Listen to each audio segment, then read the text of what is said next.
Tonight, I am outing myself as a former and now very old high school teacher. Since Tamika just reminded me, I said, weren't you in my 93, 94 class? And she said, no, 91, 92. 91, 92. And so, you know, I want to set up this conversation. We were supposed to have another one of our students tonight too, but she couldn't be here. But we want to set up this conversation that just like what Alex just asked Nora, like what can we do in high schools about civic engagement? We wanted to set it up because, frankly, before No Child Left Behind, and I'm frankly honored that Diane Ravitch is sitting at our table here, who is a historian extraordinaire. Thank you, Diane. You can clap for Diane.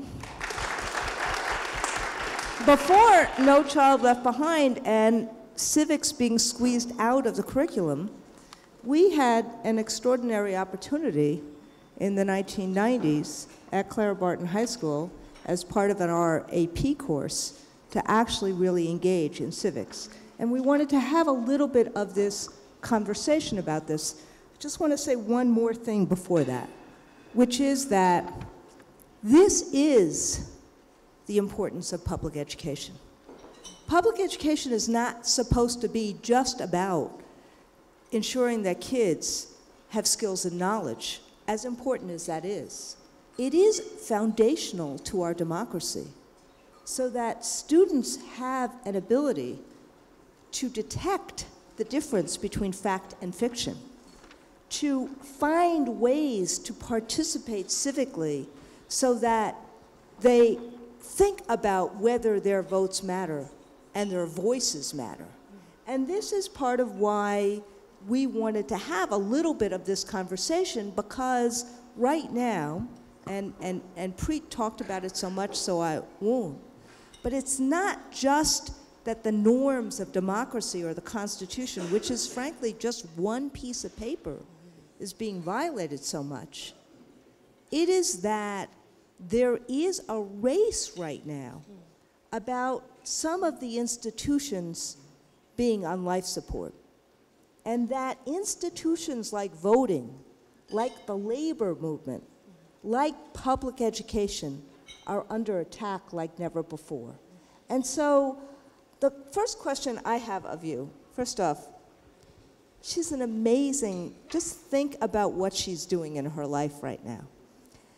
But when you got to our class, and our co-teachers here, Leo Casey, when you got to our We the People class, and we gave you this assignment of saying, okay, you're going to debate the Constitution, and you're going to do it against schools like Scarsdale, and yes, we have a whole lot less resources in Crown Heights, Brooklyn, than all over the rest of the state, and you're going to be spending every single freaking weekend with us. Yes. Now, what was your first impression about the Constitution and about civics in that way?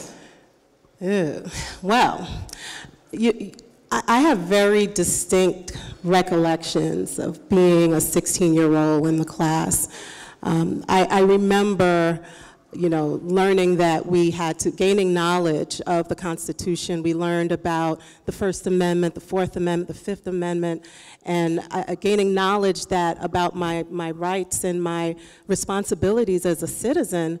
But the other part that was special to me was the practical experiences that I had that helped to connect the theoretical aspects of the law to my real life.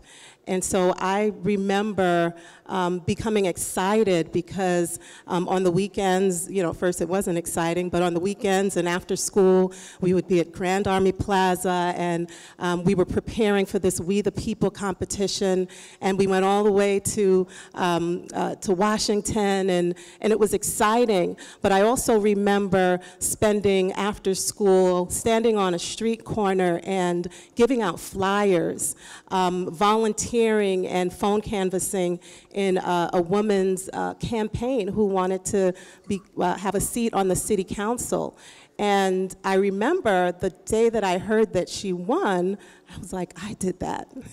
I did that. I was a part of that.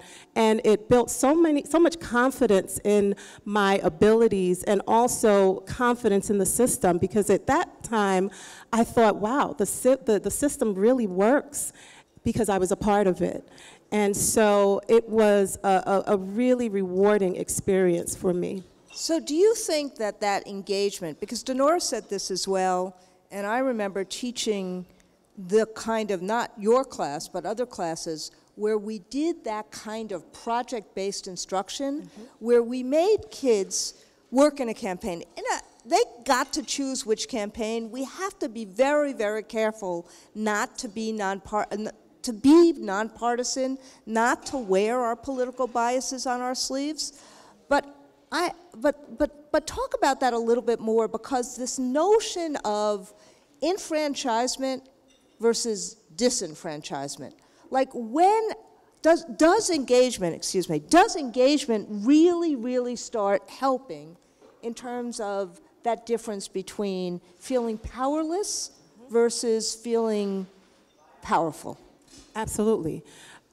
You know, I chose the particular person that whose campaign I volunteered in, one, because she was an immigrant, as my family are immigrants, and I thought it was so powerful that someone who came here with nothing could rise to something, and that I could, and I actually went home and I told my family, and I'm like, wow, you have to vote for her because, you know, this woman is something special, and it gave me a voice, and it made me feel powerful, and it made me also not just limit my learning and my experience to the classroom, but to share it within my community. And even when I went to college, I reached back out to her and I said, this is what I'm doing. And you know, she even came to visit at my college. And so it gave me this feeling of confidence and of power, and it let me know that my voice really, truly did matter. Great. Now, Tamika, as you can see from her bio, and Zinga too, if she was here, they both work with students now. And so I would actually just kind of fast forward your life to when you're working with kids now, or students, as I should say, like, what are you hearing from them? And then in your teacher role, what are you doing about it? So in my role, I help to develop curricula that are designed to engage students in the political process. And there's one curriculum in particular called Law, the Legal System, and Dispute Resolution, where we not only give students knowledge about the law, but we tell them that their social and their political activism can really bring about change in their families and in their communities.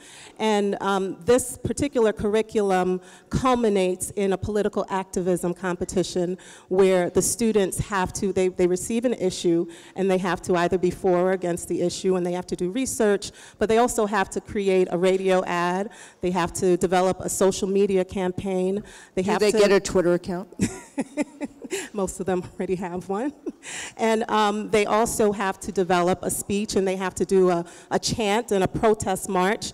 And it actually used to take place right here in the Bar Association, and we'd have a panel of representatives, including people from the Department of Education, the Bar Association, and at that time, the Chief Judge, Judith Kay.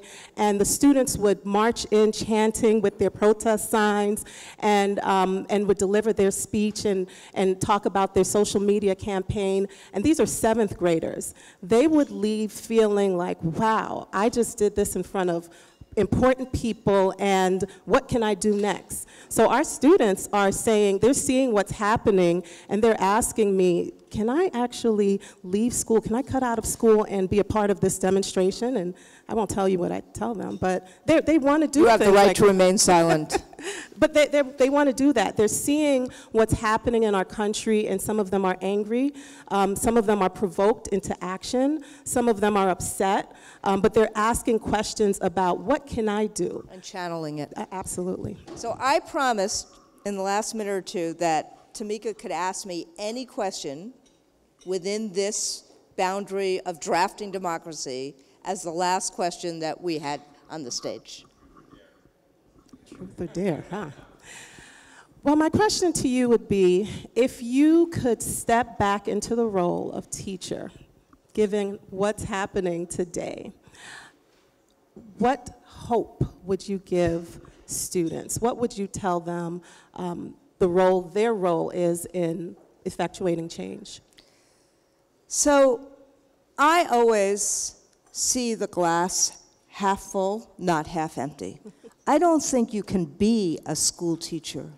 I don't think you can love children. I don't think you can love America unless you have some level of optimism and hope and fight the despair. But what I would do is I'd be fighting, as we are right now, to get real civic curriculum back into schools in this kind of project-based way that you went through, that Denora was talking about, that you've talked about with your 7th graders, so that kids find that exploration themselves. Because when they are engaged, they find hope. When they are engaged, they trump despair. And when they are engaged, they find the confidence to actually lead a fantastic life, and that is what public education is about, and that's what I would be doing. Thank you very much, everybody.